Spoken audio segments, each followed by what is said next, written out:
Puji dan syukur kami panjatkan kehadiran-Mu ya Bapa. Melalui kasih-Mu di Kopi kami berkumpul di tempat ini. Bukalah hati kami masing-masing, sehingga apa yang kami lakukan saat ini sungguh berdasarkan dari bimbingan dan karunia-Mu. Allah Bapa yang makasih, tidak ada yang kebetulan jikalau kami sampai di tempat ini dengan selamat, tapi Engkau senantiasa menyertai kami dan Engkau senantiasa mempersiapkan berkat bagi kami. Bapa yang makasih, bukalah hati kami masing-masing di saat ini. Kami berani membuka terhadap kehendak-Mu, firman-Mu, dan segala kehendak-Mu dalam kehidupan kami.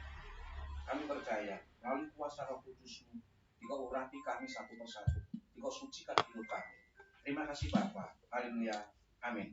Amin. Silakan kembali waktu saya serahkan langsung pada soal ini. Ya, terima kasih. Ya, selamat pagi. Selamat pagi. Selamat sejahtera orang-orang terbahagia di dunia. Amin. Teman-teman Salatiga, kami sungguh bersuka cita teman-teman dari Surabaya boleh bertemu, boleh kami melayani, dan hari ini kami kedatangan dua teman yang juga rindu untuk menceritakan kebaikan Tuhan. Jadi sebelum teman-teman, baiknya kita dengarkan mereka dulu ya. Siap. Oke. Salam orang-orang terbahagia di dunia. Halo, Itu saya, itu kamu, itu kamu, itu kita itu semua. kita semua. Nah, ini mungkin sesuatu yang baru Bapak-Bapak Ya. di sini.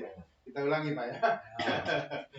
Salam orang-orang terbahagia di dunia. Itu saya. Itu kamu, itu kita semua. Ya.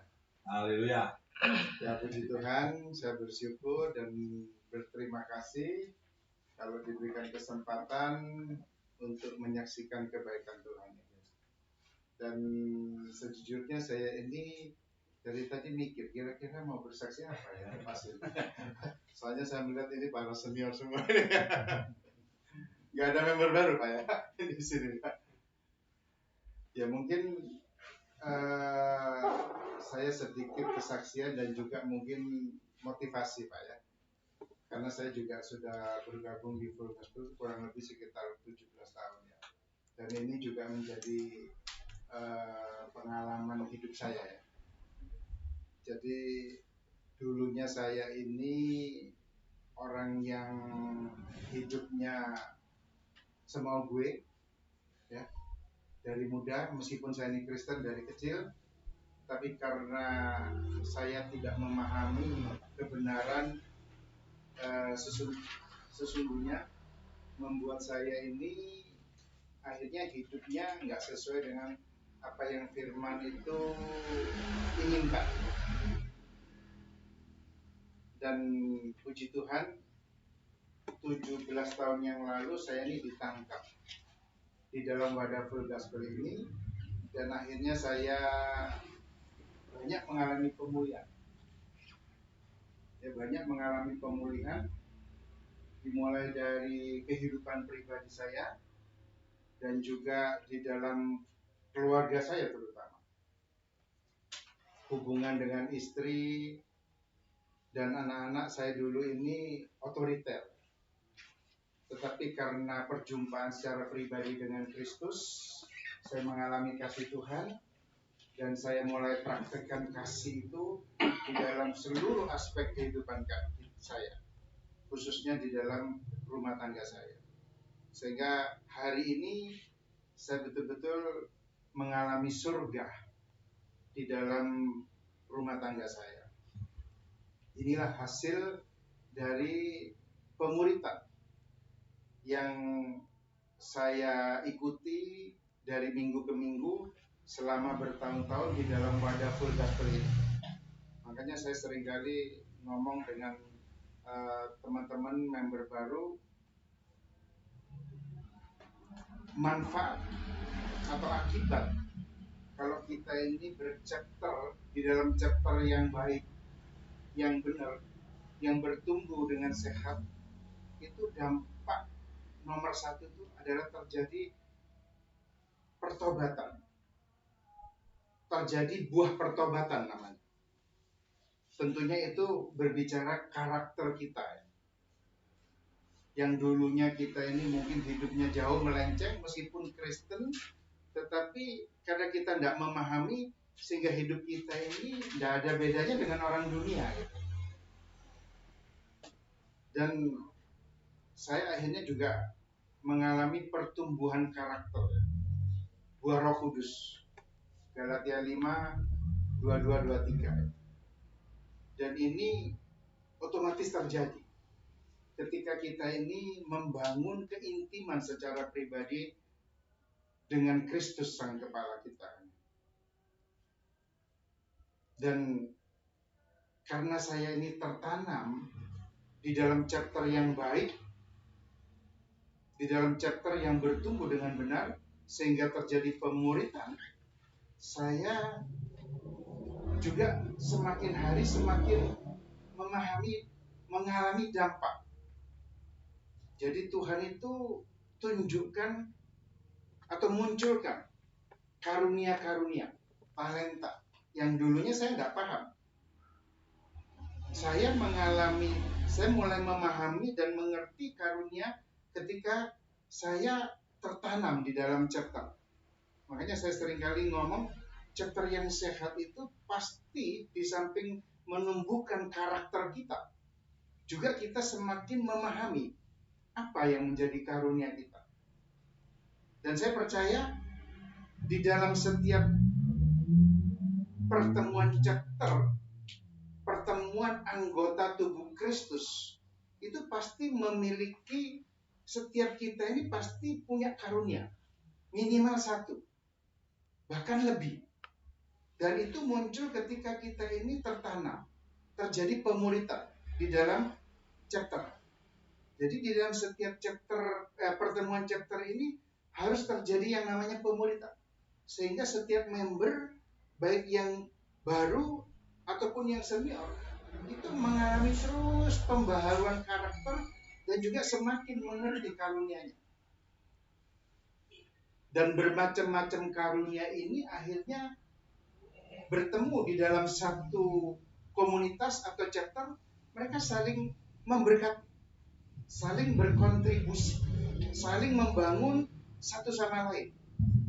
Sehingga chapter itu menjadi chapter yang solid gitu. Dan itu terjadi di dalam kehidupan saya. Saya mulai memahami apa yang menjadi talenta Tuhan. Dan saya praktekkan. Jadi ketika saya tergabung di dalam wadah full gospel ini, awalnya saya mengalami pemulihan. Dan ternyata Tuhan itu tidak cukup sampai di sini. Tuhan kepingin membawa kita lebih dalam lagi. Nah, inilah yang membedakan kita ini member full gospel dengan pertemuan full gospel dengan persekutuan doa pada umumnya. Kalau orang datang ke persekutuan doa kan tujuannya hanya bless me, ingin menerima berkat. Ketika sudah diberkati, ketika sudah pulih, sebagian mereka sudah hilang dari persekutuan doa.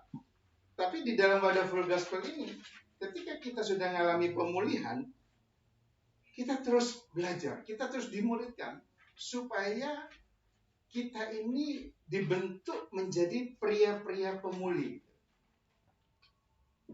Nah, ketika kita bangun keintiman secara pribadi dengan Kristus sang kepala kita, dan kita juga bersekutu terkonek dengan sesama anggota tubuh Kristus, sesama member di chapter, saya percaya kita sebagai FGB-men, sebagai murid Kristus, kita akan mengalami pertumbuhan demi pertumbuhan. Dan kita menjadi orang yang semakin memiliki kepekaan. Apa yang menjadi kerinduan daripada Kristus sang kepala kita. Ya. Sehingga mau tidak mau kita ini dibawa kepada levelnya Tuhan. Kacamata Tuhan, cara pandang Tuhan. Yaitu apa? Mengerjakan panggilannya. Mengerjakan apa yang menjadi kehendak dan rencananya.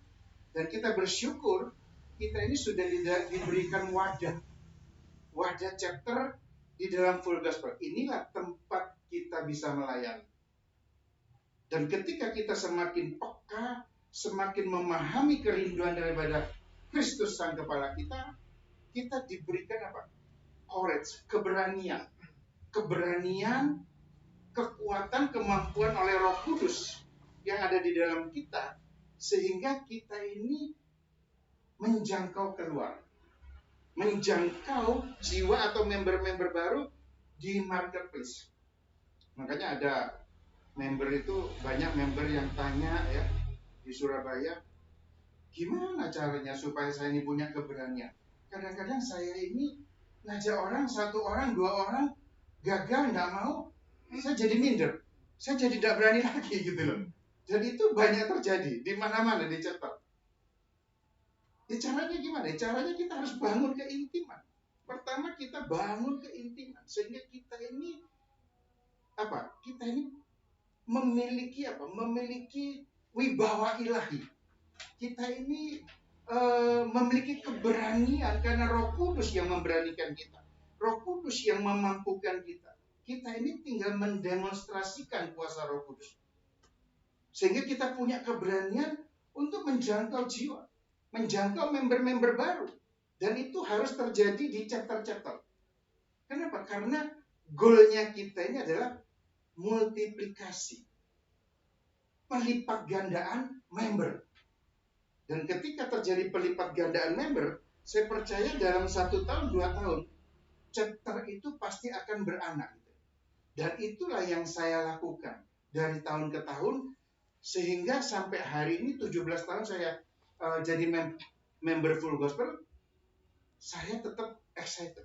Meskipun ada kalanya saya manusia itu pasti ada turun naik, pasti ada masalah, pasti dibawa ke dalam pergumulan, mulai dari yang kecil, sedang, bahkan yang terberat sekalipun. Saya bersyukur hari ini saya masih bisa konsisten. Tentunya saya juga punya saudara, brother keeper, mentor-mentor yang terus menguatkan saya. Jadi sampai hari ini saya terus melayani, dan saya juga berdoa kepada Tuhan sampai akhirnya saya akan terus melayani. Ya, dan Tuhan sudah sediakan wadah yang luar biasa full gospel ini, dan saya berharap dan berdoa juga saudara, bapak-bapak di sini juga bisa on fire terus melayani Tuhan. Ya, mungkin itu yang bisa saya bagikan. Terima kasih. Be strong in the Lord. Justru itu kita di Full Gospel mencanangkan chapter adalah ujung tombak dari pelayanan FGBMFI. Kenapa ujung tombak? Karena chapter ini, di chapter lah terjadi pemulihan. Di chapter lah terjadi pemuritan itu. Dan di chapter lah terjadi kita melatih, mendemonstrasikan kuasa Tuhan. Ya, bagaimana kita melihat Pak Weli bertumbuh, berkarakter, kala dia setia di dalam chapter. Oke. Yang tidak kalah luar biasanya Pak Halim Binarso. Kita bersyukur. Ya, terima kasih semua untuk rekan-rekan. Dimana pagi ini saya sekali lagi diberi kesempatan ya untuk menyaksikan betapa baiknya Tuhan di dalam kehidupan saya. Saya tadi melalui pujian yang pertama, saya langsung bergerak gitu ya. Wah, mainnya Pak Paulin ini luar biasa, dan juga lagunya itu ya menyatakan bahwa sungguh Tuhan itu baik ya, sangat amat baik ya. Dan itu saya rasakan ya, saya melihat di sini kan sudah tidak ada yang baru Pak ya. Saya cuma ingin berbagi, sharing sesuatu yang saya dapatkan, di mana itu mengonfirmasi saya lebih mantap gitu ya.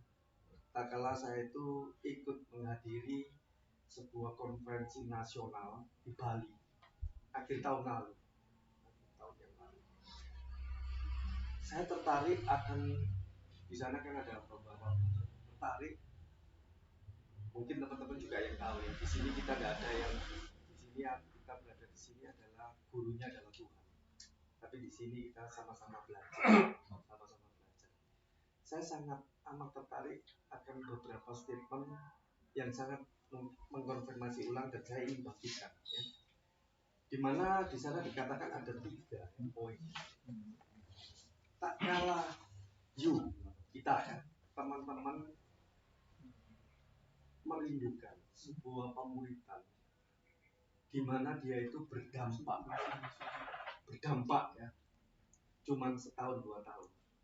Pemuritan yang berdampak cuman 1 tahun 2 tahun, bikin aja acara atau program yang bagus, itu nanti berdampaknya cuma.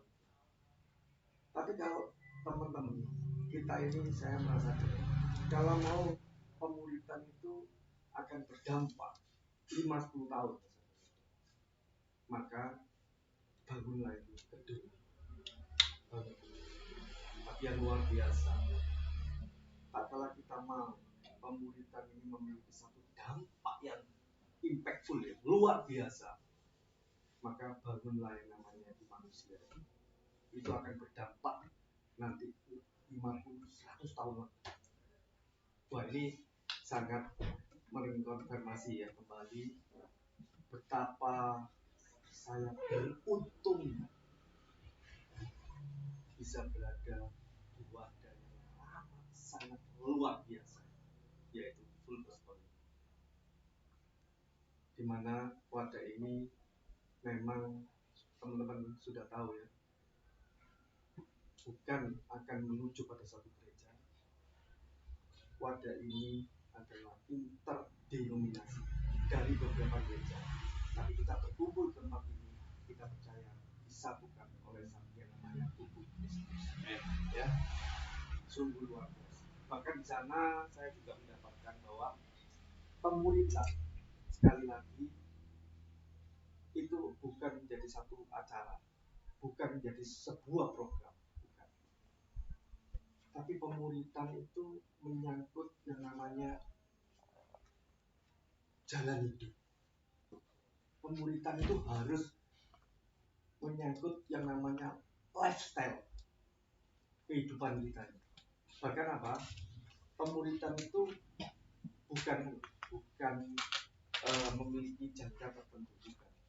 Tapi sepanjang kehidupan kita sampai akhir hidup kita, maka lifestyle kehidupan kita adalah seorang murid. Dan ini saya sungguh dapatkan di dalam wadah yang namanya FGP MFI. Walaupun saya juga bertumbuh ya, saya juga di gereja, di mana ini sungguh amat luar biasa, Tuhan itu melengkapi. Ya. Nah, tapi pertanyaannya sekarang, kalau kita itu sudah diberikan oleh Tuhan, maka yang perlu kita bertanya-tanya dalam diri kita saat ini, apa yang menjadi respon?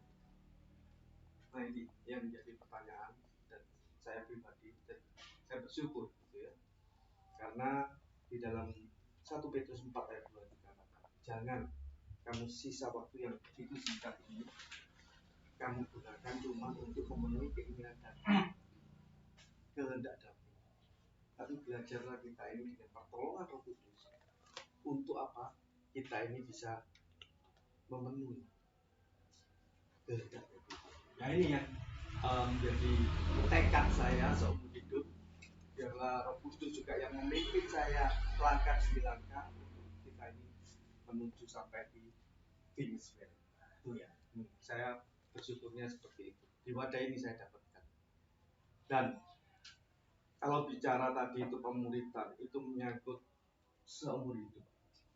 Maka pemuritan itu berkaitan dengan keteladanan. Nomor satu yang kita teladani adalah Kristus. Ya.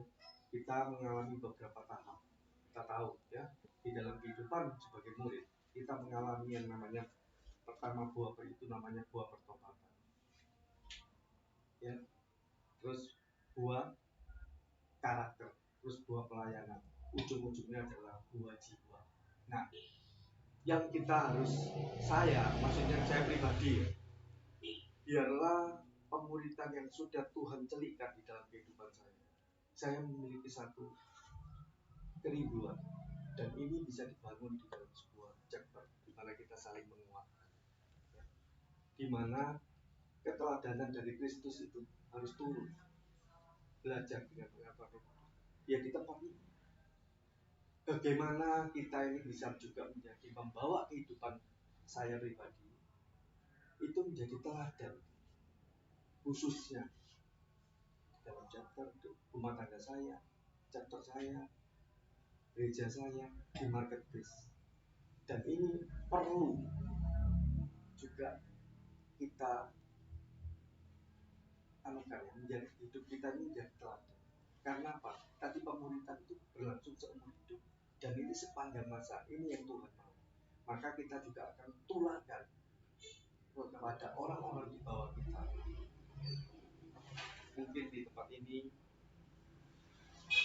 lagi mungkin yang muda-muda agak sibuk ya, mungkin ada kuliah atau apa ya. Saya lihat ini kan ya. Tapi kita harus memikirkan. Sekali lagi, keberadaan kita bukan untuk resmi di wadah chapter itu, bukan untuk memberkati diri kita, tapi kita ingin kehidupan melalui kehidupan kita ini orang lain bisa melihat you ada Tuhan, you ada Kristus, maka kita bawa kehidupan orang lain itu kepada Kristus. Khususnya saya melihat zaman ini kita harus berdebat punya untuk apa? Yang istilahnya itu next gen, yang movement, anak muda. Kadang kita ini perlu memikirkan, memang kita sendiri tua perlu ada kehidupan sosialisasi, teman sosial perlu. Tapi kita bertemu di dalam sosialisasi. Saya pribadi ingin ya, nanti keberadaan chapter saya, mungkin umur yang 50-60, saya selain bersama-sama di dalam satu komunitas, tapi kita saling mengajak semuanya juga, umur-umur yang 50-60 ini, memikirkan yang di bawah kita. Ini penting, karena kita tidak selamanya bisa Tuhan beri kesempatan untuk menjadi kasarannya leader di sebuah komunitas yang begitu luar biasa. Saya tidak menyebutkan visinya apa, kita tidak ya. Tapi saya ingin men-sharing live diri saya. Maka itu saya selalu minta sama Tuhan, Tuhan, hidup saya yang sekali ini, saya minta supaya hidup saya ini berdampak di mana saya berada. Khususnya saya melihat pentingnya, ayo kita garap sama-sama yang berkaitan dengan yang penting ya. Ini harus dimulai dari kita para leader di tempat ini, dan saya di chapter saya di Surabaya, untuk senantiasa orang muda ini, karena orang muda itu begitu kreatif ya. Kita ini kalah, kita ini sejauh ya. Tak kalah kita ini menggalang anak muda ini, saya yakin dan percaya chapter kita ini ya, full gospel ya, khususnya itu memiliki satu canangan ya. Mungkin teman-teman juga tahu 40 chapter, 40.000 menit. Mungkin kita tidak bisa menikmati, mungkin kita waktu tutup mata kita masih belum bisa melihat, tapi kita mencoba melalui diri kita ambil bagian di dalam wadah yang sudah Tuhan percayakan yang amat luar biasa. Dan ini saya rasakan ya. Saya rasakan di wadah yang luar biasa full gospel itu, yaitu, dan saya akan menutup sebuah yang saya ingat ya. Saya rasa ini sangat penting, dimana tak kala Tuhan itu ngomong diulang 2 kali di kitab yang beda. Ya, saya merasakan bahwa ini penting. Jadi Tuhan ini mau hatinya Tuhan, yaitu di Matius 4, 18, 19. Salah. Matius 4, 18, 19. Ingat saya ya. Itu sama kalau teman-teman ya. Itu di Markus 1, 16, 17. Satu Tuhan Yesus berkata di Matius 4, 18, 19. Satunya dia ngomong di Markus 1, 16, 17. Ini teman-teman bisa lihat, itu Tuhan Yesus tak kalah dia di Galilea, dia melihat muridnya itu yang namanya Petrus dan Andreas. Dia itu lagi mengendarai ikan. Terus panggil, mari ikut aku. Intinya seperti itu ya. Mari ikut aku. Kamu akan kujadikan apa? Penjalan luar biasa. Ya, ini dua ayat yang beda, tapi Tuhan ngomong itu kalau berarti ini penting.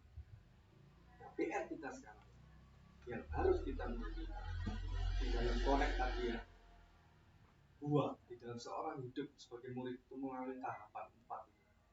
Yang terakhir ini berkaitan dengan jiwa, ya, penjalan manusia. Ayo kita bersama-sama di dalam sisa kehidupan saya biarlah kita saling mendoakan. Saya juga minta didoakan supaya hidup saya ini bisa berdampak untuk apa? Khususnya kepada jiwa. Karena inilah yang berkaitan dengan kehidupan yang lama seseorang. Thank you, terima kasih. Terima kasih Pak.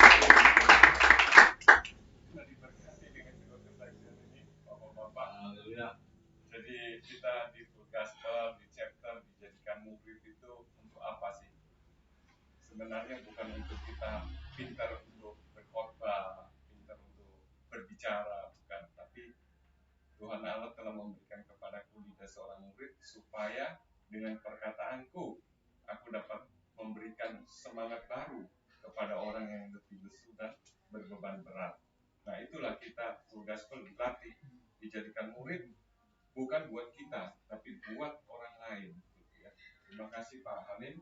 Tuhan Yesus, terima kasih akan kesempatan siang ini kami bisa berbagi firman.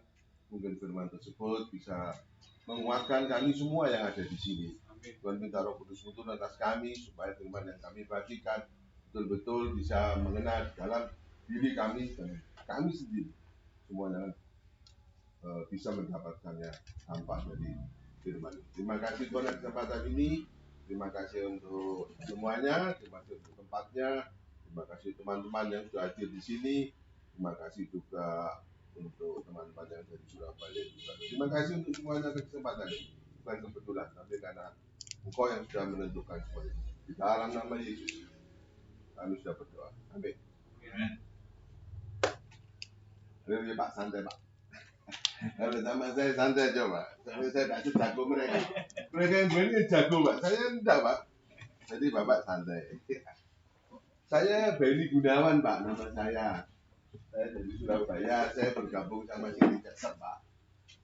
Sekarang ini lagi di saya punya istri satu. Karena tadi semua istri satu, kok saya tidak dengar istri saya dulu. Satu sekarang jadi 2. Kita tetap satu Pak. Kita tetap satu.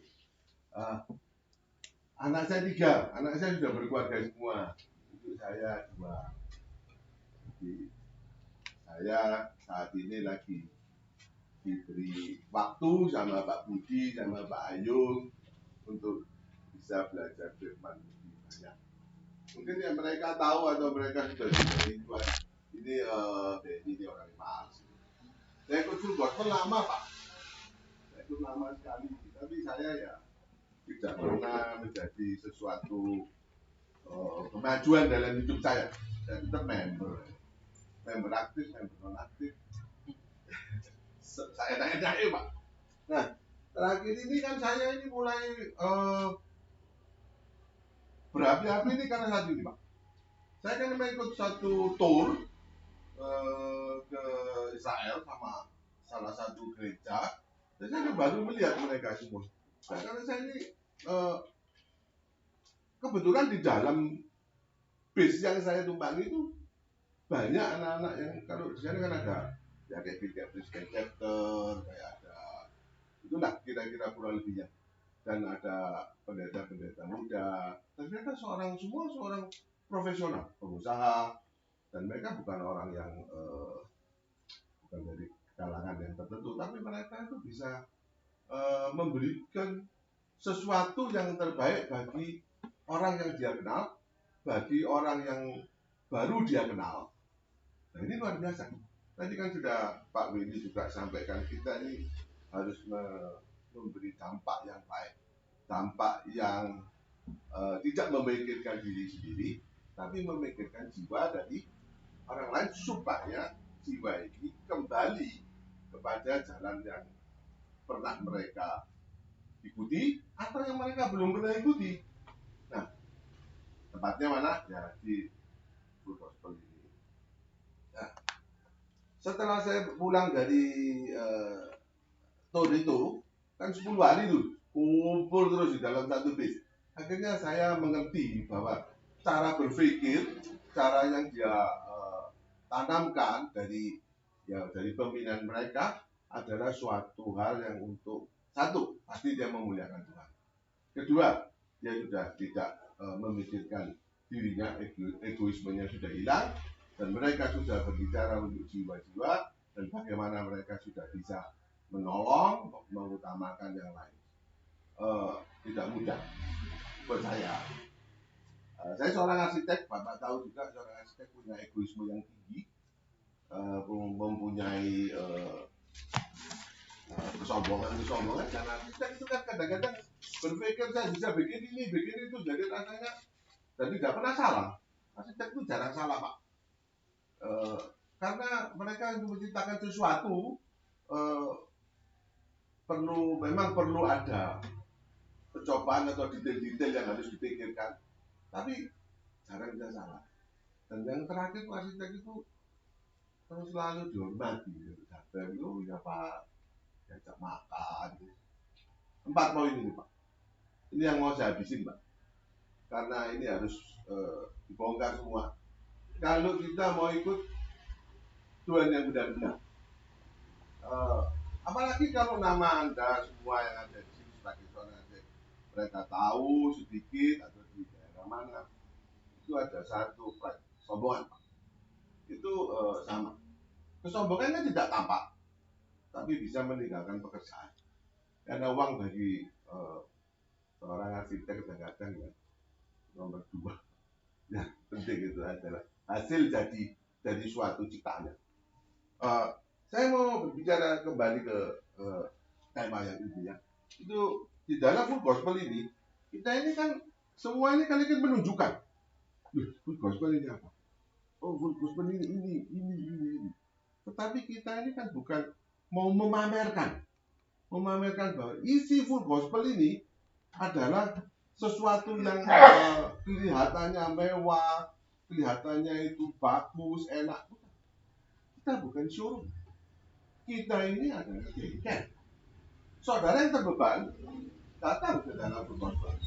Ada member Full Gospel atau presiden itu akan memberikan solusi, memberikan jalan keluar. Jangan berdoa bersama supaya masalah yang menjadi beban dari masing-masing kami ini terlepas dengan mengutarakan isi hatinya mereka kepada teman-teman yang ada di Full Gospel. Dan Full Gospel ada. Jadi bila ini bengkel ini adalah bengkel yang luar biasa. Jadi bengkel komplit Pak. Semua lengkap, semua ada. Dan karena itu member-member di Full Gospel ini harus dipenuhi dengan kuasa-kuasa roh. Misalkan salah satu contoh adalah kuasa misalkan mengusir roh jahat. Kan mungkin aja kita ini pindah kantor, ternyata kantornya ada roh jahat, ada kuasa roh jahat. Kita bisa mulai menyembuhkan orang sakit, kita bisa berdoa, kita bisa melakukan pelepasan atau apapun. Bila tidak, kita bisa mengajak teman kita yang sudah mengerti. Kita juga bisa berdoa untuk membimbing mereka kembali ke jalan yang mereka sudah tinggalkan, menguatkan. Kenapa saya bisa bicara? Karena kita ini kan gampang, kita ini kan sama-sama pengusaha, apapun, profesional, apapun, kita ini kan sama-sama. Jadi kalau kita bicara kepada teman, itu lebih gampang daripada saya sebagai anggota salah satu denominasi untuk berbicara kepada teman-teman. Karena dia kan pikir, nah saya mau diajak ke sana nih, oh saya mau diajak ke sana. Tapi kalau yang ini kan tidak, dia tidak mengajak ke sana dan kemari, kan cuma berbicara. Nah waktu berbicara pun kita kan juga ada ngawur-ngawur. Kita mau mengajak menjadi anggota chapter kita, salah satu chapter kita untuk memultiplikasikan. Kan kita melihat situasi. Kita kan orang-orang yang hidupnya di dalam profesional itu kan melihat dulu suasananya. Waduh, ini masuk nggak saya bicara ini? Masuk nggak kalau nggak masuk kan kita di. Suatu saat kita ketemu lagi. Suatu saat kita ketemu dan kita ngomong terus. Tadi Pak Willy sudah jelasin. Kita penuh dengan ketekunan, kita penuh dengan kesabaran, dan akhirnya pada satu titik maka jiwa itu akan dimenangkan. Dan bila itu sudah jiwa itu dimenangkan, jiwa itu kita bawa ke mana? Di mana dia bisa beribadah. Kita kan cuma bisa mengadakan interaksi di dalam satu chapter. Kita nggak punya gereja, kita nggak punya apa. Itu. Tapi kalau dengan tema yang sekarang ini Pak, temanya itu kan impactful life, hidup yang berdampak. Kita ini sudah hidup berdampak nggak Pak? Nggak usah banyak-banyak. Sekelilingnya ini, di keluarga kita kan kecil Pak. Kita kan harus mulai berdampaknya ini paling penting di keluarga kita dulu, kecil dulu. Nah, ayatnya saya ambil dari Matius 5, 13 dan 14 Pak. Nanti Pak buka. Kamu adalah garam dunia. Jika garam itu menjadi tawar, dengan apa kita dia diasinkan? Tidak ada. Akhirnya garam kita buang dan kita tidak mau menggunakan lagi. Yang kedua, 14. Kamu adalah terang dunia. Kota yang terletak di atas gunung tidak mungkin tersembunyi. Saudara-saudara, kenapa kok kita ini dianggap menjadi garam? Kenapa kok kita ini dianggap terang dunia? Kok enggak karena kita itu dinyatakan terangnya kota Salatiga. Enggak. Dia ngomong terang dunia. Semalam karena saya ini tidak bisa tidur dengan tempat yang berbeda-beda. Jadi kalau saya biasa tidur di rumah, terus besok saya tidur di hotel, ini saya tidak bisa tidur Pak. Pasti itu. Satu hari, jadi saya nggak bisa tidur. Semalaman sampai jam berapa, pagi-pagi saya membaca buku. Bukunya Demos itu kan saya bawa. Kenapa ya? Ternyata Demos itu kan Demos Zakarian nih Pak yang saya ceritain. Demos Zakarian itu kan pertama juga berpikirnya kan sama-sama kita. Ya segini nih. Ayo kita kumpul aja lihat. Duh Pak temennya kok susah. Ayo kita bantu. Ayo kita doain. Kita datangi. Kenapa dia? Nah, akhirnya ada satu pertemuan. Nah dia bisa berdoa. Dia mulai memuji Tuhan dan dia tahu bahwa kuasa Tuhan, Roh Kudus itu akan mengubahkan hidupnya. Itu. Nah, Demos itu kan dunia Pak. Kita tidak kenal Demos. Demos orang Armenia. Dia di mana? Kita ini di Indonesia. Kan dia menjadi mendunia. Berarti bahwa kita sebagai terang tidak memungkinkan. Kita ini bisa bicara di mana? Misalnya di Afrika, loh bisa. Kita tidak ngerti. Tapi dari mana kita mulai dulu? Dari keluarga kita dulu. Itu satu Pak. Dan yang itu, kok bisa tidak? Kenapa enggak? Tetangga sebelah saya, sebelah sini. Loh kok bisa kita ya? Karena Tuhan sudah menentukan bahwa Anda semua yang ada di sini itu garam dan terang dunia. Sudah ditentukan. Kalau tidak kan Tuhan milihnya bukan kita. Ya mungkin saya tidak di sini bicara. Mungkin saya di kantor saya kerja. Kan bisa Pak. Tapi kenapa kok saya ada di sini? Nah kan sudah ditentukan Tuhan. Kenapa kok saya mau diajak Pak Bud sama teman-teman itu? Ya kan sudah ditentukan. Ya, oke. Ya oke ikut. Kan seperti begitu Pak. Jadi satu hal yang sebagai garam kita sudah ditentukan sebagai garam dan terang dunia, kita harus bersuka cita. Kan tidak semua orang dipilih. Sebagai garam terang dunia kita tidak semua dipilih, Pak. Bisa orang lain yang dipilih, bukan kita. Nah, kenapa terang dunia itu selalu diutarakan? Karena terang mengalahkan kegelapan. Terang tidak pernah kalah dengan kegelapan. Maka terang itu selalu diutamakan. Dia selalu dipilih. Karena Tuhan berkehendak anak-anaknya bisa menerangi dunia. Tuhan tidak ngomong, oh anak-anak saya besok menerangi kota Surabaya saja. Oh, enggak, dunia. Dia bicara dunia. Sekarang tinggal kita. Apakah kita ini bersedia untuk dipakai Tuhan? Nomor satu. Kalau kita bersedia, kita dipakai Tuhan semuanya, maka satu kegerakan yang luar biasa di dalam full gospel.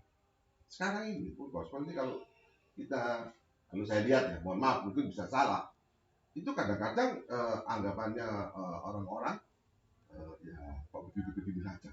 Kan kita harus merubah salah satu atau kita harus lebih aktif untuk kita datang di chapter ini, datang di siang ini merasa ada kesukaan. Kalau kita pulang dapat apa?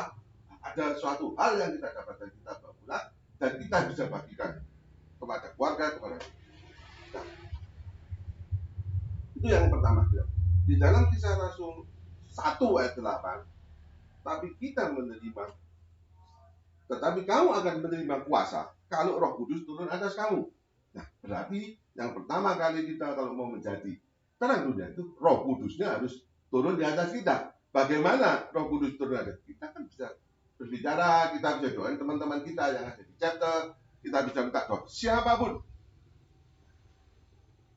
berdoa untuk kita bisa dapat Roh Kudus. Dan kamu akan menjadi saksiku di Yerusalem dan di seluruh Yudea dan Samaria sampai ke ujung bumi. Yerusalem itu apa? Yerusalem itu rumah tangga kita, keluarga kita.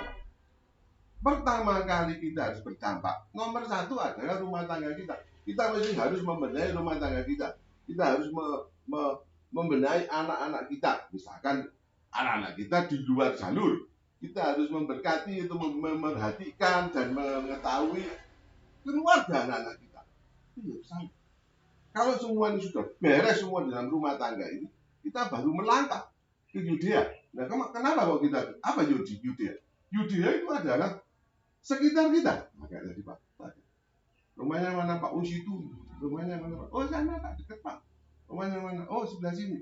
Berarti dampak dari Pak boleh ini di sini berdampak ke situ, ke sana, ke sana, ke sana.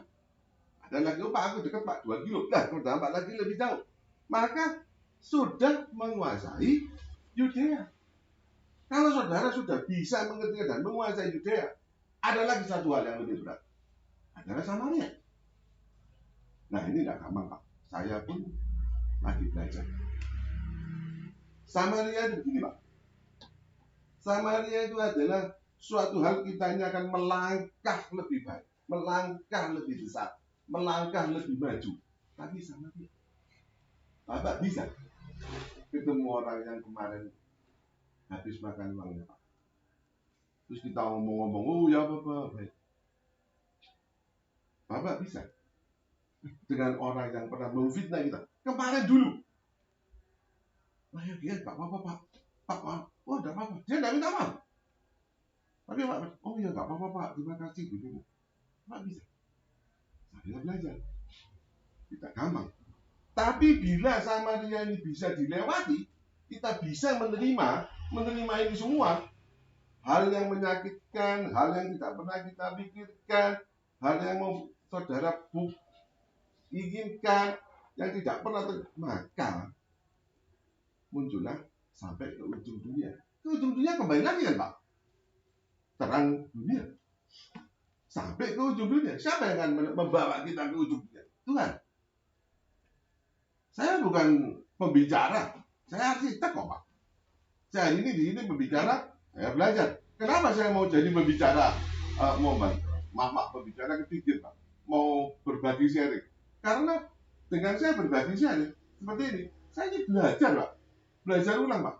Belajar ulang, bacain semua ayat-ayat lagi. Apalagi sekarang di sini ada Pak Budi. Nah, kalau Pak Budi saya bagi saya sembarangan.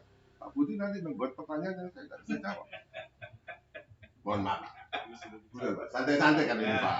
Tapi yang ditembak dulu, Pak, supaya tanya tidak sulit-sulit. Itu, Pak. Dah, saya kira, Pak. Saya kira. Nah, maka semua ini, Pak, kalau kita sudah sampai ke ujung bumi, semuanya kembali kita menjadi terang dunia. Semuanya ada yang di dalam itu. Kita ini kelasnya ini kelas dunia, Pak. Bukan kelas kota, bukan kelas provinsi, bukan, Pak. Dunia, Pak. Kalau tidak Tuhan pasti ngomong kok. Kamu anak-anakku, kamu kelasnya sini aja dah. Masalahnya kita ini bersedia, tapi tidak tersedia. Lah ini susah. Pak Budi ngomong, Pak Beni, tanggal sekian 10 Agustus berangkat ya ke Temanggung, ke sini Lopait, apa ini Salatiga, ke Solo. Oke. Dulu di Pak. Tanya Pak Budi. Pak bicara ya. Tak pikir saya tak doa dulu Tuhan jawab. Ya kan nggak mungkin. Kan saya ini orang nggak peka kok. Apakah Tuhan jawab? Enggak. Nah, tapi akhirnya karena Tuhan bicara terus. Karena saya ini banyak terakhir mengalami masalah-masalah besar. Itu maka saya mulai bersandar. Tidak ada yang bisa saya buat sandaran, Pak. Tidak bisa teman saya. Teman-teman saya baik itu juga bukan yang di dalam satu komunitas. Nah ini Pak, komunitas yang kita bentuk, komunitas yang kita harus kumpul. Kita jangan kumpul sama kaum pencemooh Pak. Gosip segala macam, Pak itu racun Pak. Racun semua Pak. Gini misalnya, uang saya dimakan dia. Ambil pengacara, Pak. Ini bagi gini urusan beres. Lu kan gak bener Pak. Kalau Anda sebagai member World ngomong sama, misalkan sama Pak Ayo, sama doakan aja Pak, doakan, ampuni. Loh Pak, itu ya oke Pak. Ini uangnya 1, dan uangnya belasan Loh bagaimana kita ngomong apa? Loh kan Anda, kalau coba Anda balik jadi saya jadi Anda, bisa ngomong itu? Tidak bisa. Nah, seperti itulah Pak contohnya. Nah, dari situ saya mulai mengerti, saya mulai iya nggak bisa. Saya coba semuanya. Kalau masalah saya belum selesai, sampai hari ini ya belum selesai. Tapi yang saya sudah dapatkan itu satu, saya ini bisa tidur Pak.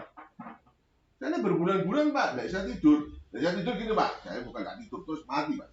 Tidurnya bisa sampai jam 2, kayak tadi malam, setengah 3, jam 4 bangun, tidur lagi, jam 5, jam 6 tadi saya wis mandi Pak saya. Kuat saya. Nah, itu hal tersebut ini kan mengganggu kehidupan sehari-hari saya terhadap istri, terhadap anak-anak, terhadap cucu, dan juga terhadap karyawan pekerjaan. Ini bahaya Pak. Dia ngomong sebetulnya dia itu baik, tapi kita nangkepnya bisa salah.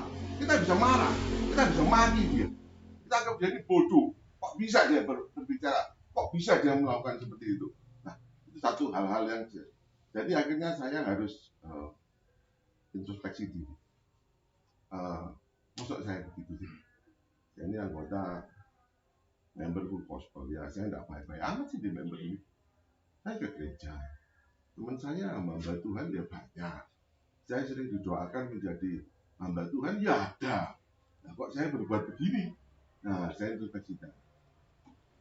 Saya kepingin hidup ini yang terakhir. Ini kan hidup kan tidak panjang Pak. Saya 64 Pak. Saya minta dikasih kekuatan umur 90. Paling sih 80 ke atas kan nggak bisa saya keliling-keliling kayak gitu.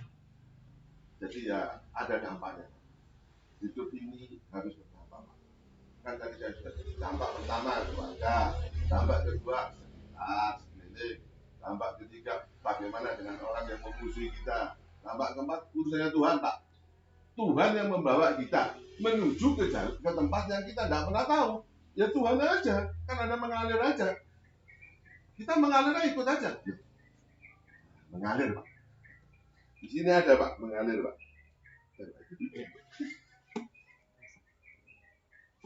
Ini seperti apa? Bentar Pak, saya ini ya Pak, pinter-pinter amat Pak main komputer. Pak asisten Pak. Asistennya.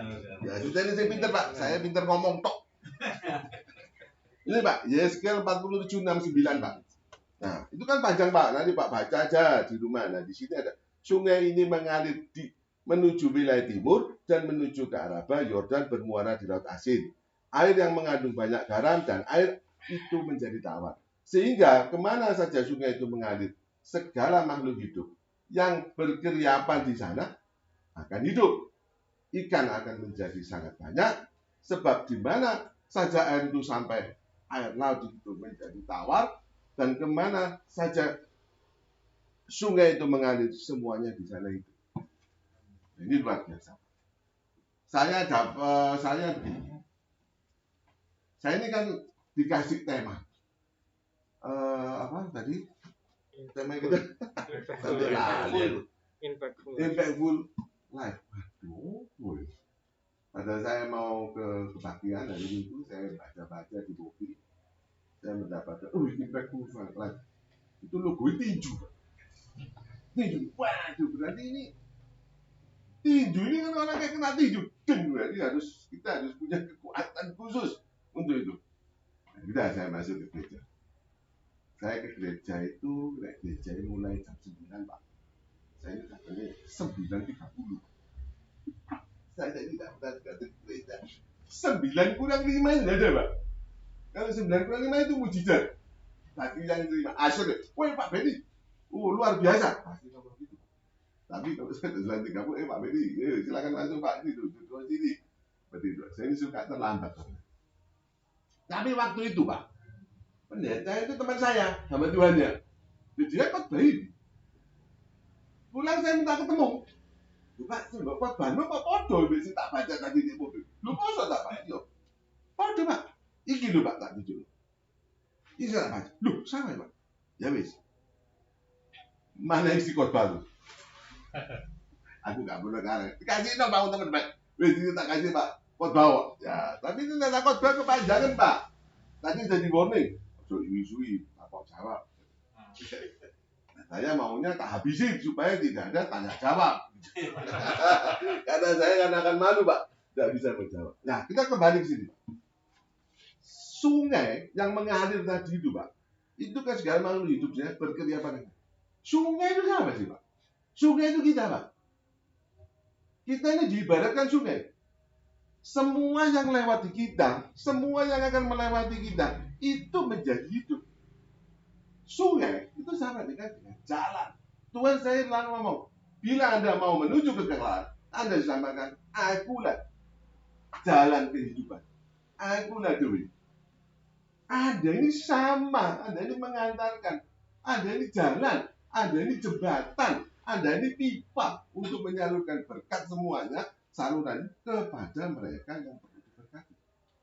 Loh, bagaimana Pak? Berkat itu ada kan enak Pak? Saya bisa ganti-ganti mobil, saya bisa beli rumah besar, golf view, kolam renang, semua komplit Pak saya punya. Bila sekarang kan? Anda punya semua. Apa yang terjadi? Bosan. Saya kan asik Pak. Saya kan sering merencanakan rumah atau membangun rumah. Saya pertama, enak ya punya manusia. Duduk-duduk di teras sambil ngopi, enak. 1 minggu, nah. 2 minggu dipindah makan, enak. View-nya sampai sana, rumahnya segini, view-nya sampai sana Pak. Wah, enak. 1 bulan, 2-3 bulan enak. Bulan ke-6 hari raya. Pak tanya, mana Pak? Waduh, nyapu Pak. Gimana Pak? Bukain pintu. Rumahnya kan golfnya panjang Pak. Pakai remote. Ya dia mesti nginceng CCTV. Yang datang sama Beni apa maling? Beni. Ayo masuk. Kita mau makan. Orang-orang dia kasih. Akhirnya kita akan luar. Jadi kenikmatan apa yang pernah kita cita-citakan, apa yang pernah kita pikirkan, apa yang pernah kita mimpikan, semuanya itu sejenak ada dan tidak berguna. Saya ini menyimpang sedikit.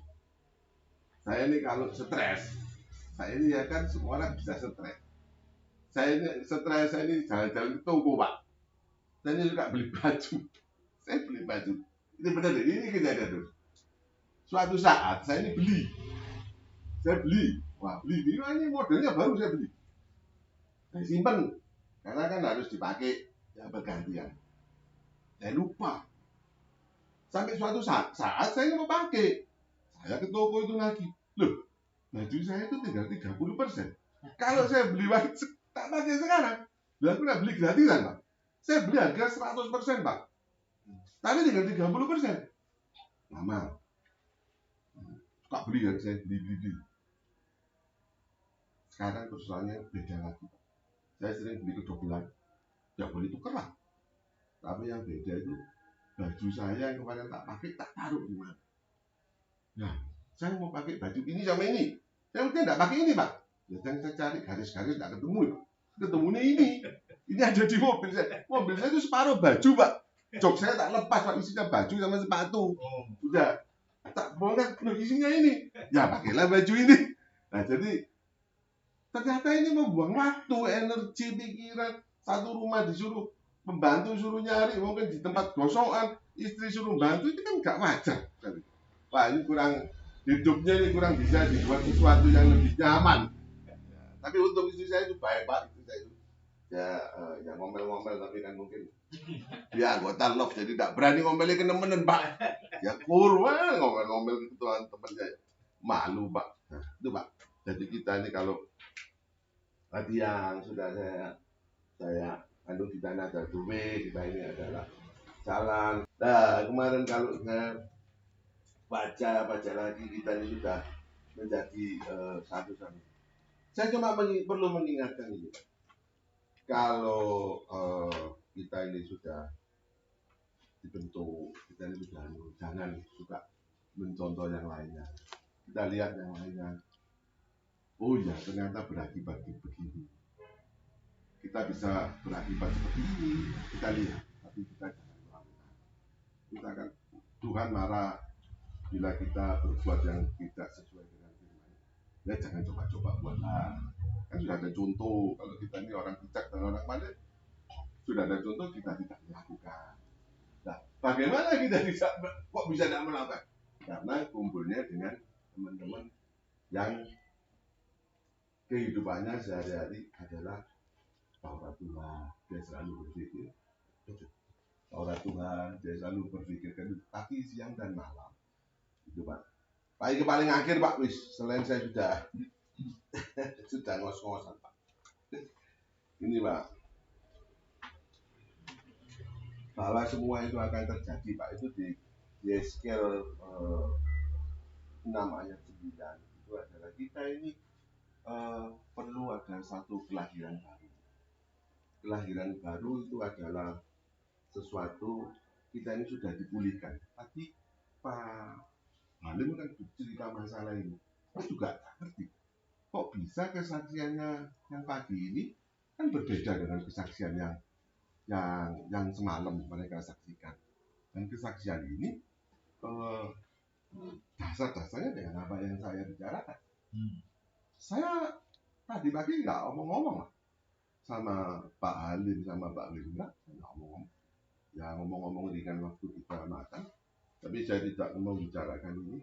Tapi kenapa kok bisa saling berkaitan?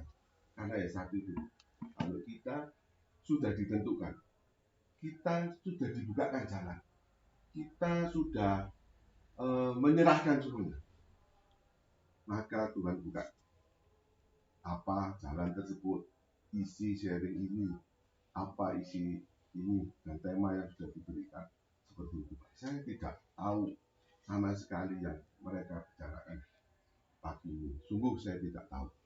Tapi kalau kemarin saya memang kurang berdoa begitu. Saya stres kemarin, Pak. Pulang dari itu. Waduh, ini saya tadi sharing apa ini udah karu-karuan saya. Saya merasa waduh, saya ini bisa mendukakan Tuhan. Mungkin ada orang yang dapat. Tapi bagi saya itu satu hal yang mengganjal. Itu sama dengan saya merencanakan sesuatu, terus digambar awal sudah baik, di akhirnya ini, loh kok begini? Wah, itu stres, Pak. Nggak itu. Nah, karena itu saya mungkin tidurnya tadi malam sedikit. Tapi ya nggak apa-apa lah. Tuhan ganti. Rasanya saya punya semangat double di siang ini. Gitu, Pak. kita tadi sudah berakhir, kita akan dipulihkan, maka kita akan penuh dengan sukacita, maka damai sejahtera Kristus ada di tempat kita. Dan kita semua akan menjadi anak-anak Tuhan yang luar biasa. Amin. Terima kasih, Pak. Karena begini teman-teman, kami ini melayani mulai kemarin sebenarnya. Jadi di Temanggung kemarin malam dan pagi ini di Salatiga dan mungkin siang kalau Tuhan izinkan kita akan ke Solo. Gitu. Memang apa yang disampaikan Pak Benny tadi malam itu kok kayak berat. Mungkin pagi ini saya lihat Pak Benny lebih terbuka ya. Karena dia mau lebih terbuka. Siapa dia gitu ya Pak Polin ya. Sampai Pak Polin mesum-mesum. Kita melihat apa adanya gitu loh. Full gospel itu begitu, transparansi. Ketidakmampuan juga diceritakan, kekurangan juga dikatakan gitu sama Pak Benny. Pada Pak Benny ini lihat sesuatu orangnya perfect kan. Maunya sempurna selalu. Tapi pagi hari ini beliau mengatakan saya tidak ada apa-apanya begitu. Oke, terima kasih Pak Benny. Mungkin teman-teman yang tergerak sesuatu sekarang dari teman-teman Salatiga ada sesuatu yang didapat, mau konfirmasi, mau bertanya, ya monggo Pak. Mau tanya dulu, mesti ditanya orang ini. Ditanya tapi bisa tidak dijawab Pak, karena tidak bisa jawab Pak. Monggo Pak. Pertanyaannya yang cukup Sulit dari hasil yang paling kecil, yang paling dalam, sejujurnya mungkin tidak bisa dikatakan ya, mungkin tidak bisa dijawab ya, tapi mungkin bisa disampaikan secara lisan. Apa yang buat gerakan Bapak itu bisa berubah 360 derajat?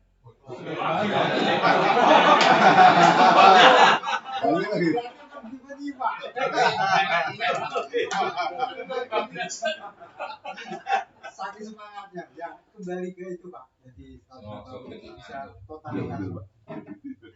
itu mujizat Pak, karena ada kan orang-orang suka sibuk mengubah kota, mengubah suatu hal yang baru jadi indah. Bisa duduk bersama dengan kita, pengalaman.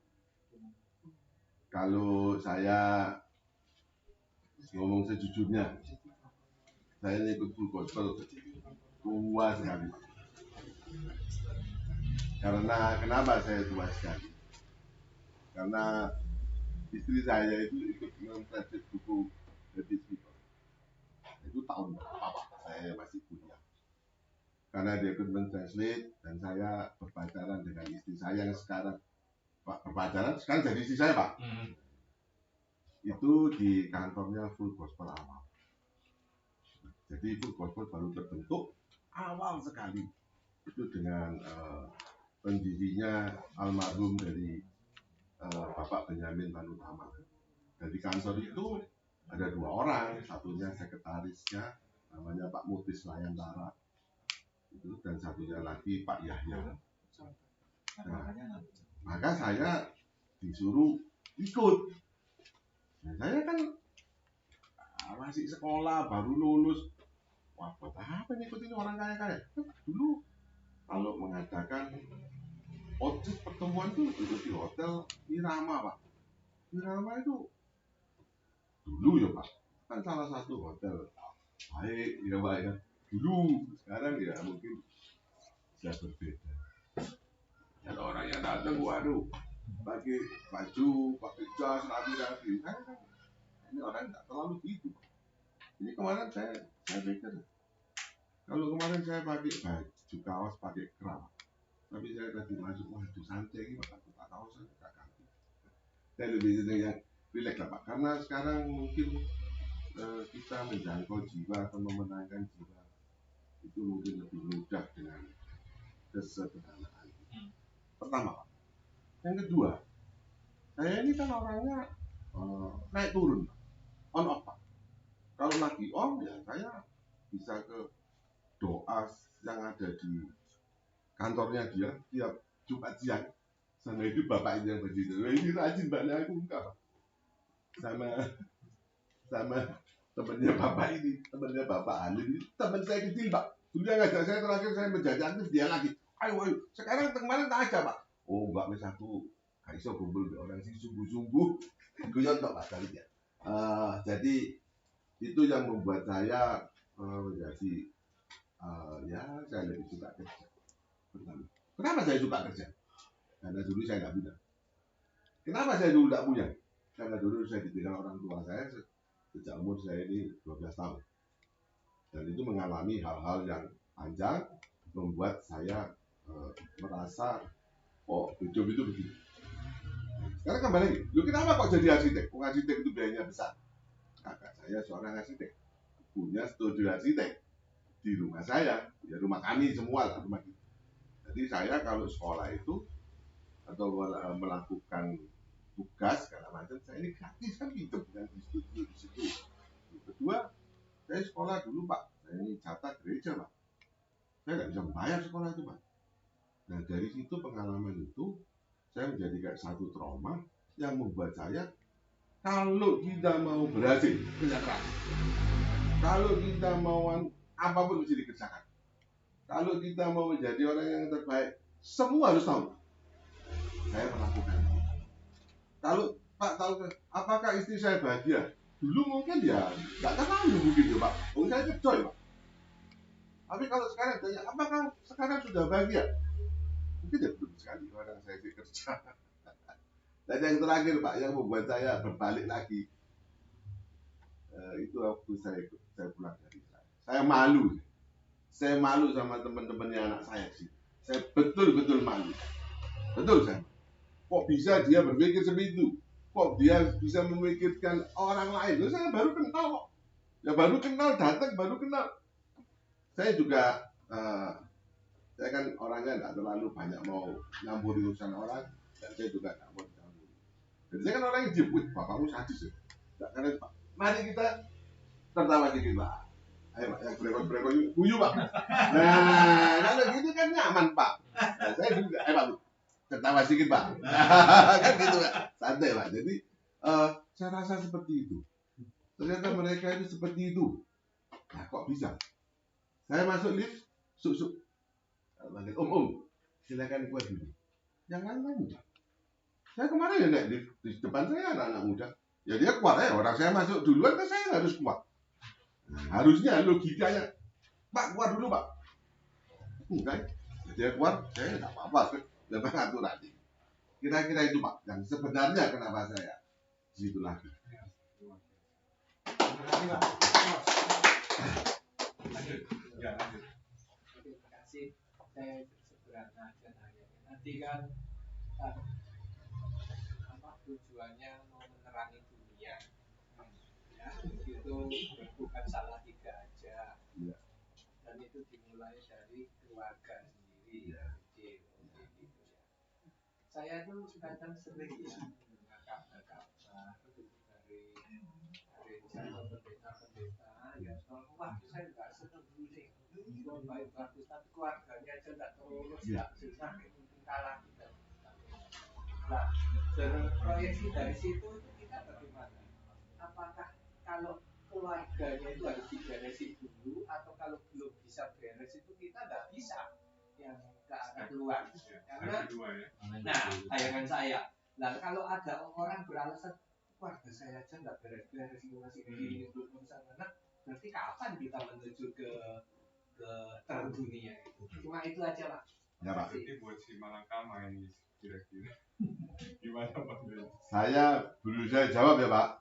Tapi kalau salah ya mohon dimaaf. Bener lah selalu. Karena saya sekolah nggak pinter-pinter amat Pak. Jadi gini, kebetulan saya di keluarga saya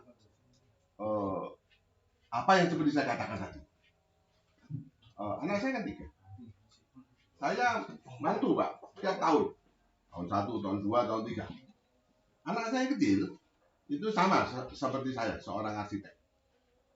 Dia berbicara gini, kalau kita cukup Surabaya saja Pak, saya ya rasanya saya bisa ngambil proyek. Ya saya kan boleh, aku ke Jakarta, silakan. Syaratnya cuma saya satu, kamu kawin dulu.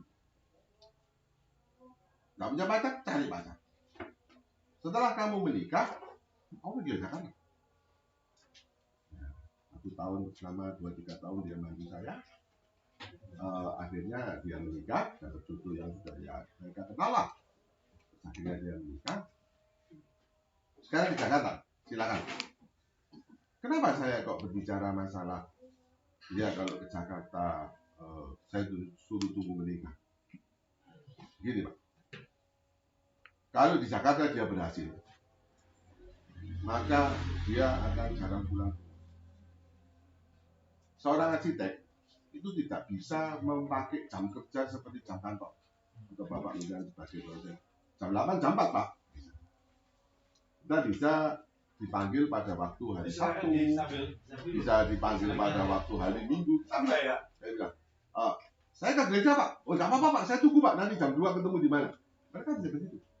Kalau proyeknya menarik, kita temui. Kalau proyeknya tidak menarik, Senin aja Pak. Tapi kalau orangnya itu orang luar pulau, lupa aku benih pulang. Maka kita harus. Kebetulan saya beres semua Pak. Ya puji Tuhan.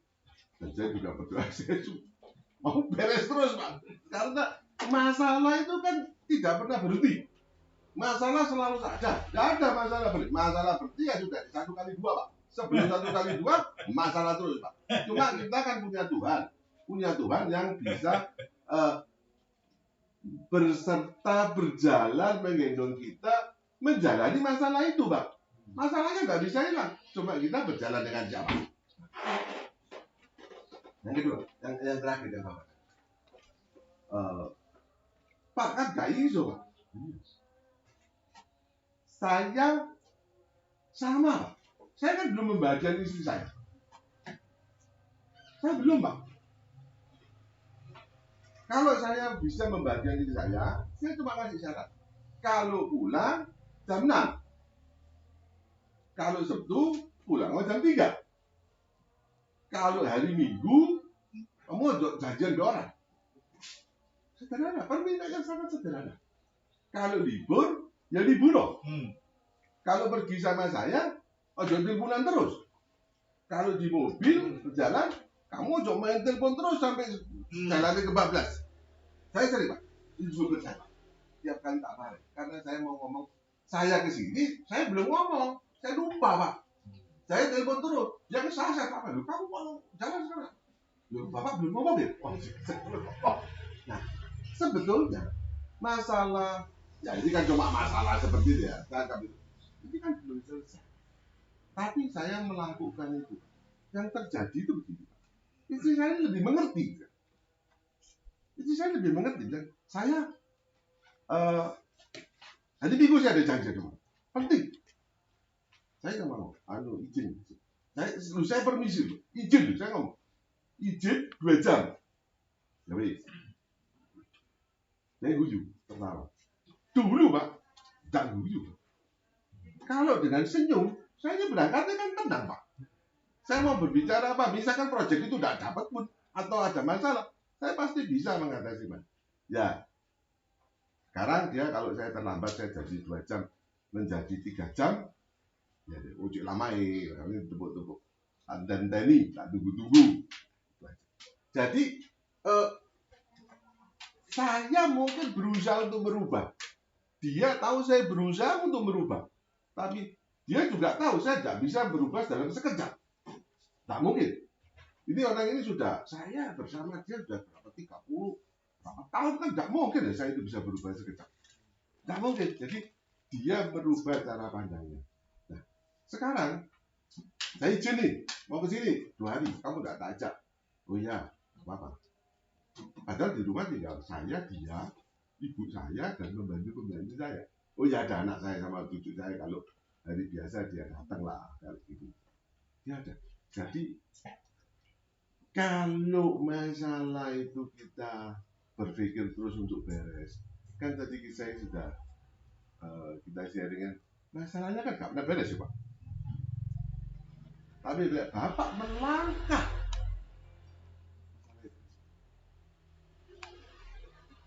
Bapak melangkah.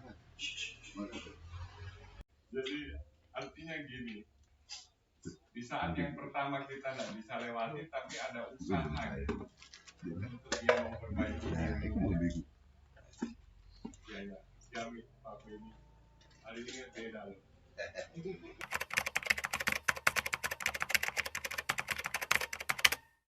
Yang katakan itu memang waktu kita menyelesaikan Yudea, Samaria, mungkin itu ada motivasi lain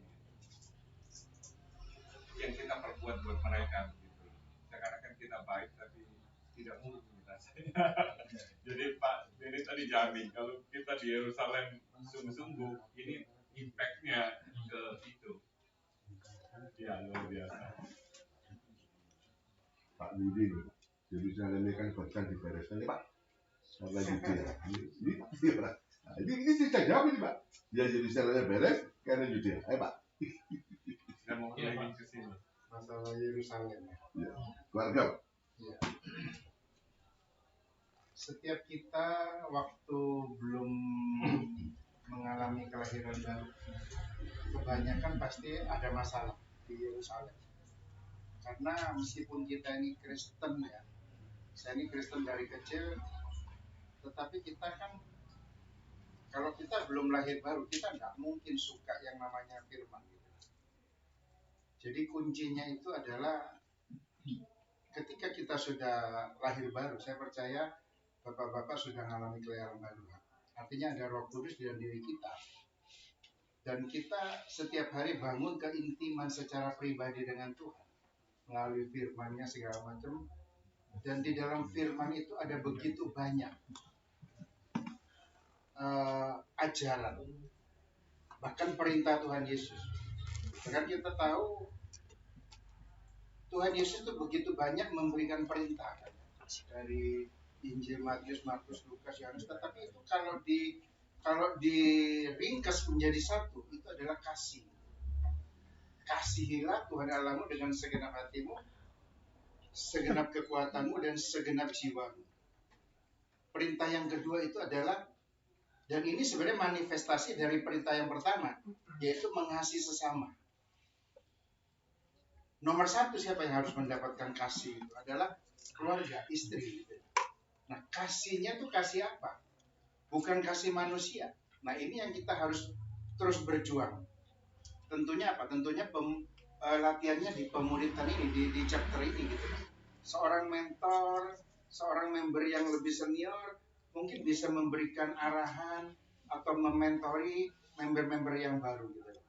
Artinya Tuhan itu mau kita ini praktek kasih agape, kasih tanpa syarat gitu. Bisa nggak kira-kira?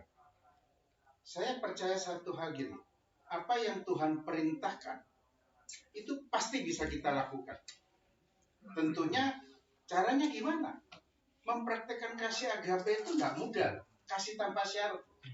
Kasih walaupun, meskipun pasangan kita, istri kita mungkin cerewet, benceno misalkan ya. Tetapi yang namanya perintah Tuhan itu kan kita harus praktekkan. Dan kita punya modal, kita punya kekuatan. Kenapa? Karena ada Roh Kudus di dalam diri kita, gitu.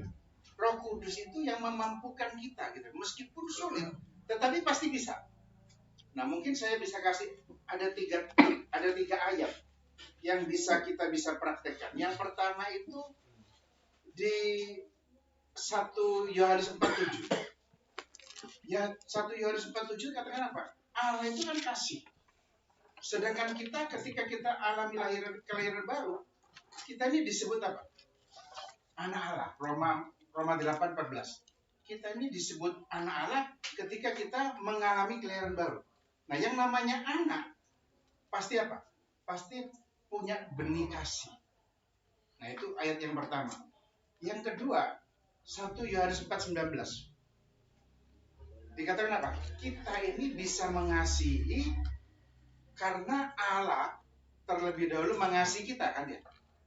Jadi jangan harap orang bisa mengasihi tanpa syarat sebelum kita ini belum mengalami yang namanya kasih Allah. Artinya, ketika kita bisa mengasihi pasangan kita atau sesama kita, ya, kita harus terlebih dahulu mengalami kasih Allah. Bukan dengan kekuatan kita. kita ini sepertinya apa? Sedang memantulkan. Kita ini seolah-olah seperti cermin, memantulkan kasih Allah, kekuatan Roh Kudus yang membuat kita ini mampu mengasihi Yerusalem kita. Nah, ayat yang ketiga, Roma 5 ayat 5. Pengharapan tidak pernah mengecewakan karena kasih Allah itu sudah dicurahkan di dalam hati kita oleh Roh Kudus. Artinya apa? Ketika kita mengalami kelahiran baru, ternyata Tuhan itu bukan hanya memberikan Roh Kudus tinggal di dalam kita, tetapi kasih Allah itu diinstal di dalam hati kita, gitu. Di dalam hati kita. Artinya kita ini diberikan kemampuan secara supranatural untuk bisa mempraktikkan kasih Allah itu. Bisa nggak langsung mengasihi? Nggak bisa. Perlu apa? Perlu latihan. Jadi bagian kita ini adalah latihan. Latihannya sama siapa yang paling bagus? Ya dengan pasangan kita. Kenapa? Karena dengan pasangan kita ini kan hampir setiap hari, bahkan mungkin 12 jam lebih kita kumpul dengan pasangan kita kan ya. Jadi ketika jadi latihannya itu dengan pasangan kita ini bukan pada saat saudara, pada saat bapak itu merasakan disayang atau dilayani oleh istri ya. Itu bukan latihan. Latihannya kita ini justru ketika istri kita ini nggoroin kita. Latihannya itu ketika istri itu membuat kita ini mangkel, bahasa Jawa mangkel, membuat kita ini kecewa. Nah itu anggap sebagai latihan. Latihan mempraktekkan kasih agape ini gitu. Nah kalau ini kita terus latih, dan akhirnya itu menjadi gaya hidup kita. Saya pernah alami bapak-bapak ya. Saya dulu ini sebelum bertobat 20 tahun yang lalu, wah yang namanya berantem itu mungkin seminggu sekali mungkin ya. Dan istri saya ini karena istri saya ini kan juga bukan Kristen dulu. Dia ikut Kristen karena saya. Tetapi melihat sosok suaminya yang katanya Kristen tapi tidak mempraktikkan kasih, ya dia sangat kecewa berat gitu kan. Bahkan yang namanya kata cerai itu nggak terhitung sudah puluhan kali. Setiap kali bertengkar, setiap kali konflik, dia minta cerai. Dia bahkan berkali-kali minggat ke keluarganya karena saya dulu hidupnya kacau, nggak tahan dengan saya. Saya ini dulu egois, karakter saya juga buruk ya. Tetapi ketika saya sudah mulai bertobat, mengalami kelahiran baru, saya tergabung di Full Gospel, saya mulai belajar dengan senior-senior saya mulai praktekkan kasih itu. Nggak mudah saudara. Itu perlu waktu berbulan-bulan, bahkan bertahun-tahun. Dari yang dulunya istri saya ini orang yang sabar, tapi karena terus teraniaya oleh suaminya, akhirnya dia menjadi nggak sabar, bahkan memberontak. Dan ketika saya mulai bertobat, saya mulai praktekkan kasih, nggak langsung terima, saudara. Bahkan dia bisa nggarain terus saya gitu loh. Tapi saya terus berjuang. Nah hari ini saya betul-betul menikmati hasil yang saya tabur dengan praktek kasih. Memang itu terus jatuh bangun. Tapi saya percaya ketika kita konsisten, pasti kita akan bisa menuai. Ya mungkin itu. Oke, Bapak-bapak kita akhir dari penyampaian Pak Weli ini sebenarnya koyum ada di buku Ultimate Dimension karangan Demos Sakarian, dimensi tertinggi. Ada yang punya enggak? Nanti minta sama Pak Polin soft copy-nya, jadi bisa dibaca PDF supaya nggak salah ini mana ya. Nah, Coba tolong dibaca ayat tadi kan 13-14, tapi ayat yang terakhir 16. Jadi begini ya bapak-bapak semua, sebelum ayat ini Tuhan tuh ngomong kamu garam dan terang. Ayat yang pertama sampai ayat 12 itu bicara tentang khotbah di bukit. Berbagai orang yang rendah hati, yang miskin dan sebagainya.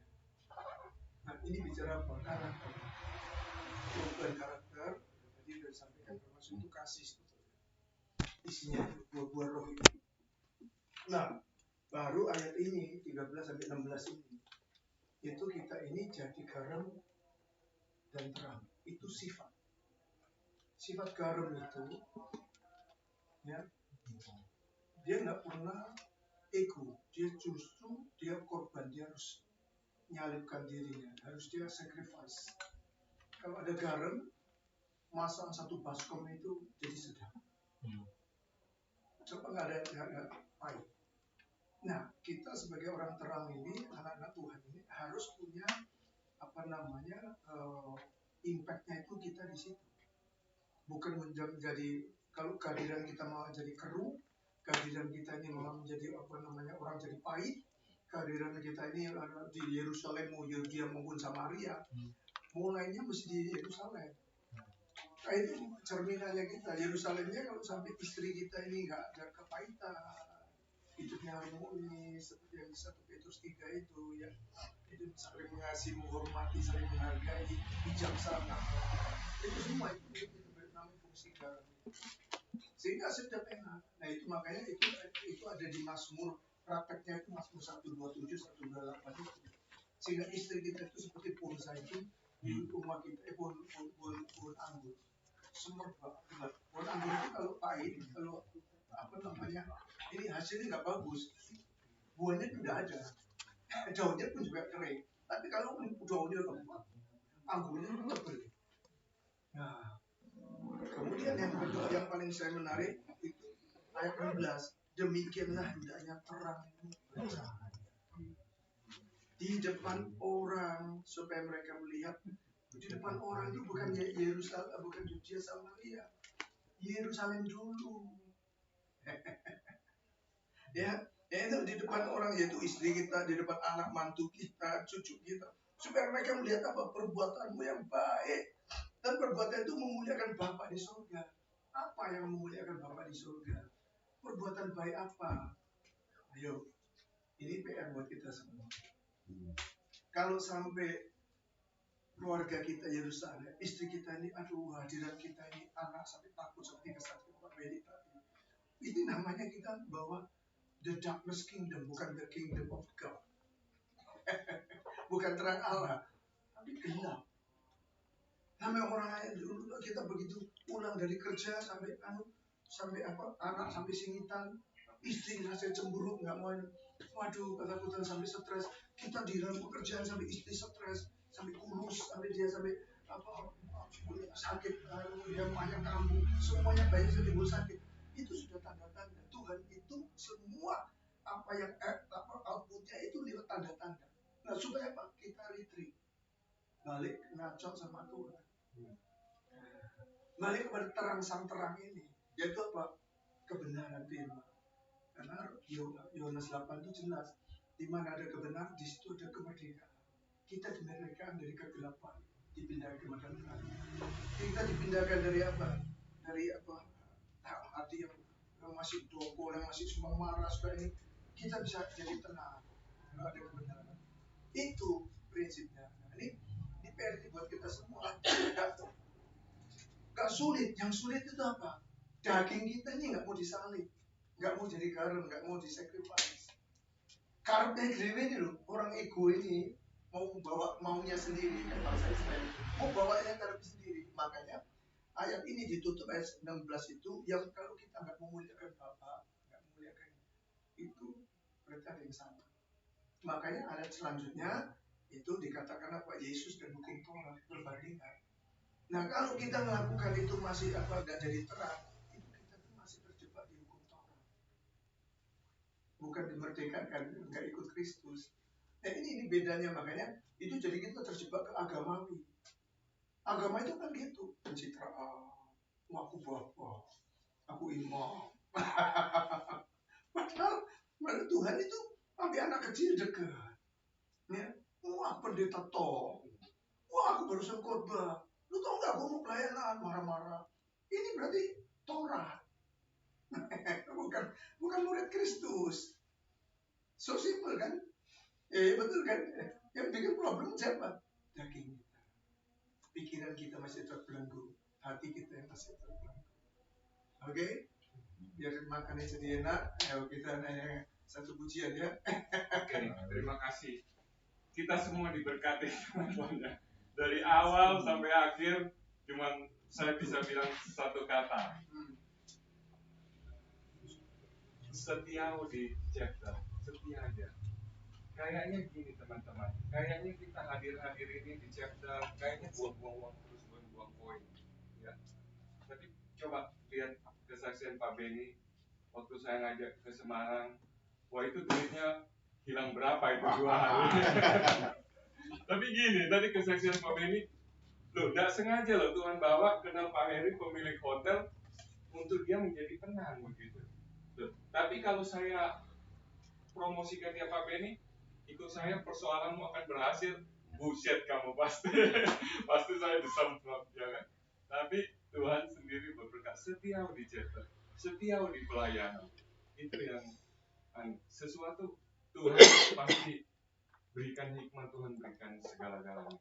Mari kita bangkit berdiri. Kami memberkati Pak Colin yang sudah menyiapkan tempatnya Tuhan. Kami memberkati pasangan ini suami istri. Biar Sikina Glory ada dalam rumah ini.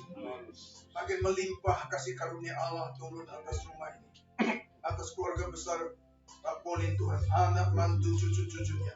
Biar mereka Tuhan terus melayani Engkau tidak pernah putus-putus.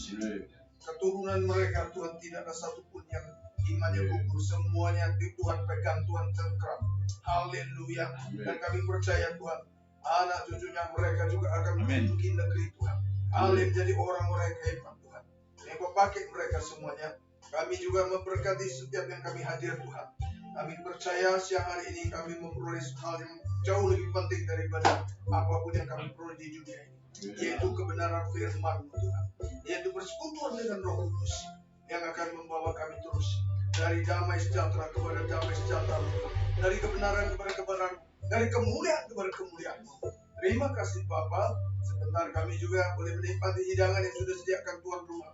Kami membubuhkan firman Tuhan, mendatangkan kekuatan kesehatan yang limpah untuk tubuh kami boleh bugar sehat, tetap melayani Tuhan dan tetap bekerja dengan semangat. Terima kasih Bapa. Dan sebentar kalau setelah kami sama-sama Tuhan nikmati, kami beri satu sama lain sharing, ada keterbukaan, dan kemudian kami percaya kami berpisah satu dengan lain. Engkau akan pertemukan kami dalam keadaan yang waktu yang lain lagi, yang lebih jauh indah lagi. Terima kasih Bapak, di dalam nama Yesus. Amin. Oke, selamat siang, sampai